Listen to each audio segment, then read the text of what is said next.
Hello students, welcome to your own YouTube channel Study with Ehsan and I am Ehsan Anwar again at your service with a new video. So let's start. Students, जैसा कि thumbnail से आपको मालूम है कि आज के इस वीडियो में हम लोग एक्सरसाइज 8.2 के 2 लास्ट क्वेश्चन यानी क्वेश्चन 6 और क्वेश्चन 7 को सॉल्व करेंगे। तो ये क्वेश्चंस बहुत ही ज़्यादा इंपॉर्टेंट है और कई दफ़ा फाइनल एग्जाम में ये क्वेश्चंस आ भी चुके हैं। तो कैसे इन क्वेश्चंस को बहुत ही इजी और शॉर्ट में हम लोग सॉल्व कर सकते हैं ताकि आपको मार्क्स भी पूरा मिल जाए और आप इजीली कम समय में इसे सॉल्व भी कर लें।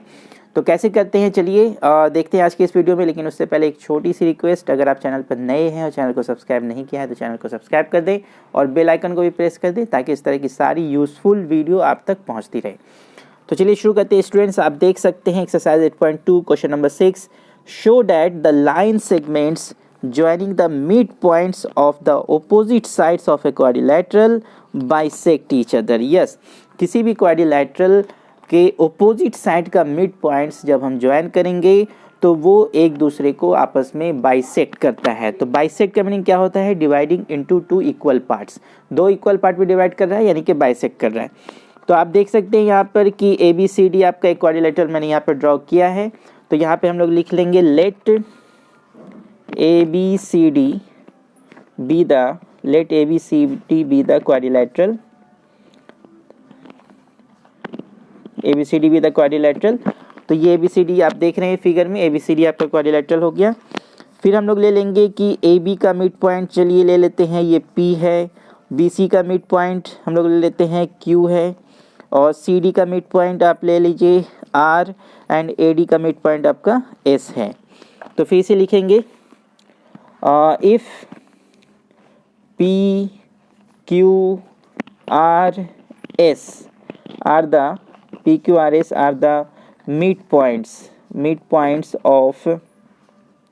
midpoints of किसका है?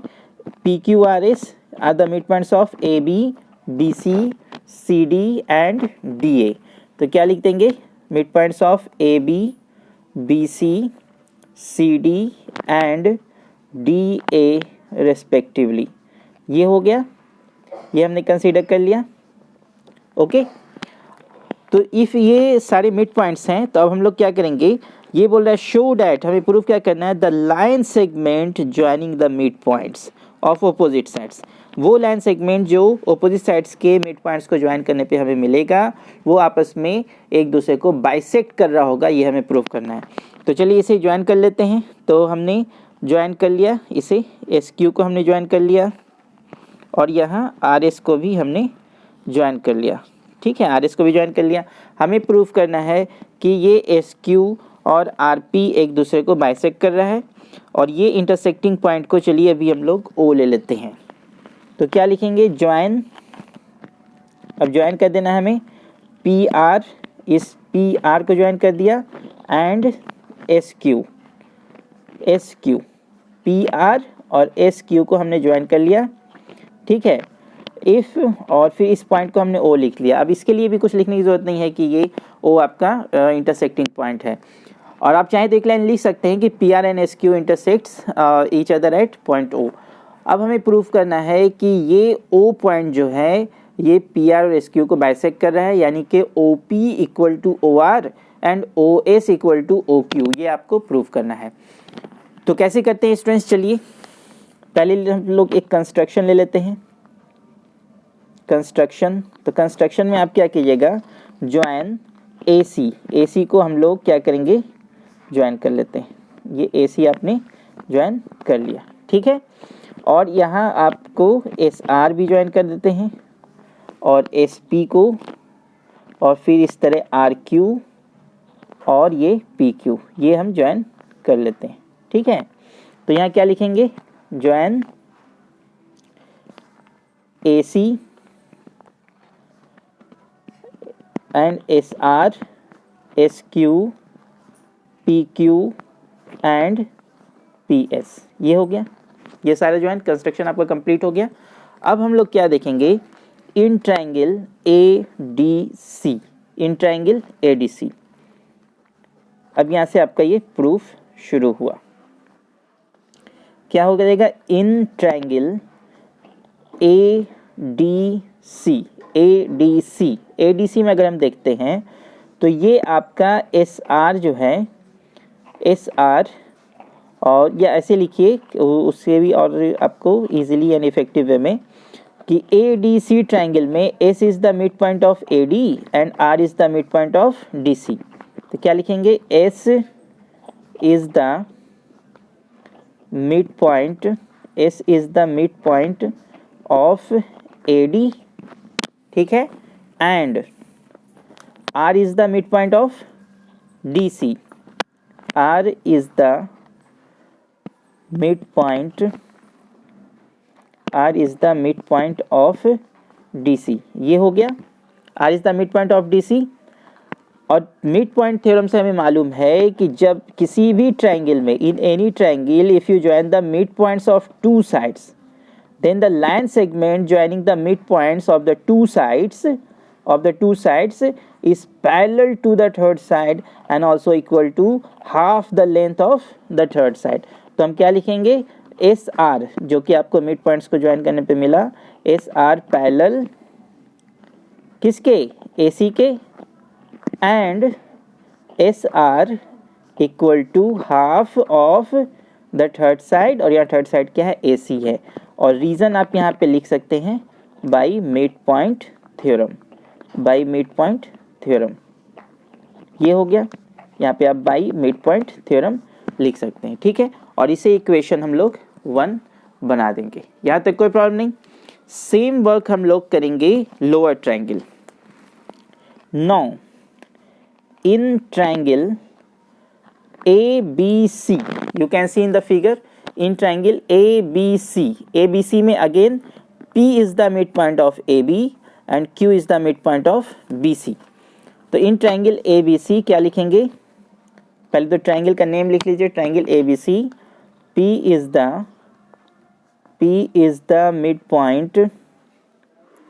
midpoint of AB and Q is the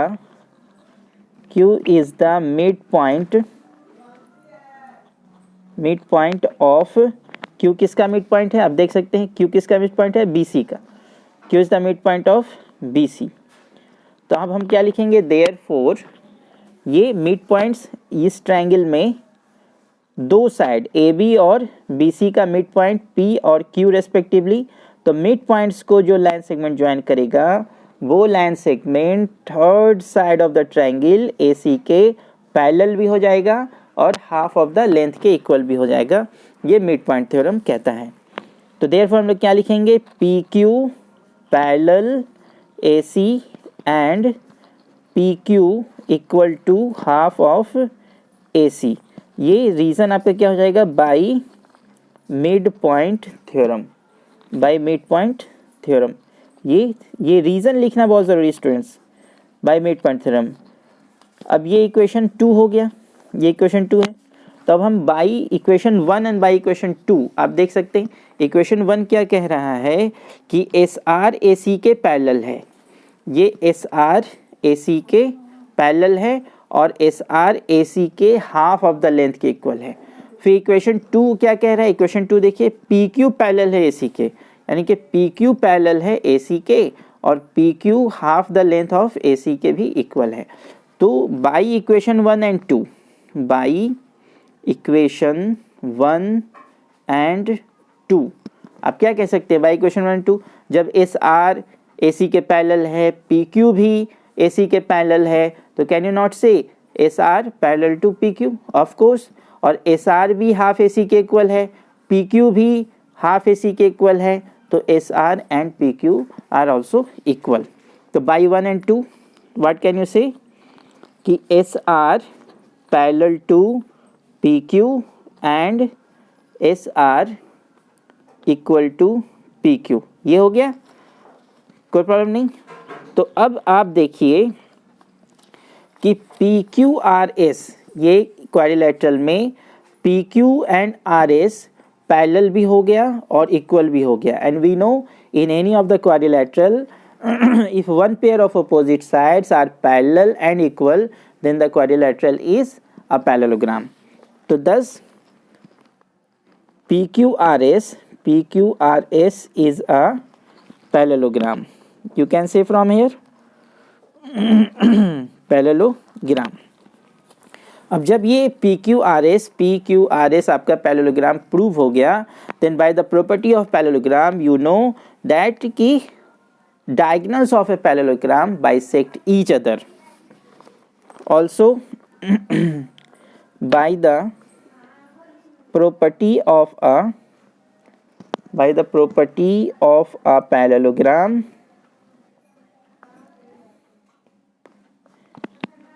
diagonals and कौन सी property, diagonals bisect, not only intersect, bisect each other। और यहाँ पे diagonals कौन है आपका, diagonals आप देख सकते हैं PR और SQ are the two diagonals of the parallelogram PQRS। तो what will you write, therefore PR and SQ bisect each other, और यही आपका क्या हो गया, प्रूव्ड हो गया।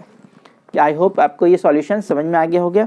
बहुत ही इजी अप्रोच है, ज़्यादा कोई इसमें आपको लॉन्ग वे में जाने की ज़रूरत नहीं है, और बहुत अच्छा क्वेश्चन था। ये क्वेश्चन आपका फ्रीक्वेंटली आस्क्ड है कई बार।